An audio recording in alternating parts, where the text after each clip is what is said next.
இந்த கேட்டகரியில இருக்கிற இன்னொரு சூப்பர் ஹீரோ, ஹீரோ. எஸ் அவர் தான் ஹீரோ.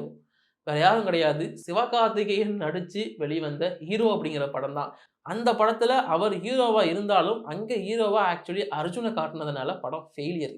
அதான் உண்ம. பட் இந்த படமே ஒரு சூப்பர் ஹீரோ கான்செப்ட்ல உருவானது தான். ஸோ இங்க சக்தி அப்படிங்கிற கேரக்டர்ல சிவகார்த்திகேயன் வருவாரு. எத்தன பேர் இந்த படத்த பார்த்திருக்கீங்கன்னு தெரியல. நான் கதைய கொஞ்சம் சுருக்கமா சொல்றேன்.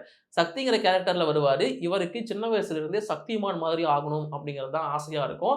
ஸோ அப்படி இருக்கிற சமயத்துல இவர் கூட இருக்கிற ஒரு சில பசங்களுக்கு பிரச்சனை வரும்போது, அவங்கள காப்பாத்துறதுக்காக இவர் ஹீரோவா அவதாரம் எடுப்பாரு. அதுக்கேத்த மாரியான காஸ்டியூம் அப்படிங்கிறது கொஞ்சம் சயன்டிஃபிக்கா யோசிச்சு இந்த காஸ்டியூம் அப்படிங்கிறதெல்லாம் ரெடி பண்ணப்படும். ஸோ இந்த ஒரு மாஸ்க் நல்லாருக்கும். மாஸ்க் இந்த படத்துக்கு வந்து வச்சு செம்மையா ப்ரமோட் பண்ணாங்க. இதுவுமே ஒரு சூப்பர் ஹீரோ படம் அப்படிங்கிற மாரி தான் எடுத்திருந்தாங்க. பட் இந்த படம் அவ்வளவா சக்சஸ் ஆகலங்கிறது தான் உண்ம. இந்த படத்த எடுத்தவரோட மத்த எல்லா படங்களும் ஹிட்டுங்கிறது கூடுதலான விஷயம். அது யாருங்கிறத நீங்க கீழ கமெண்ட்ல சொல்லிட்டு போங்க. சிவகார்த்திகேயன வச்சு சேம் அவருக்கு ஒரு பெருசா பவர்லாம் கிடையாது. ஸோ இங்க காஸ்டியூம் அண்ட் கேட்ஜெட்ஸ் இதெல்லாம் பேஸ் பண்ணி ஒரு ஹீரோவா கிரியேட் பண்ண ட்ரை பண்ணாங்க.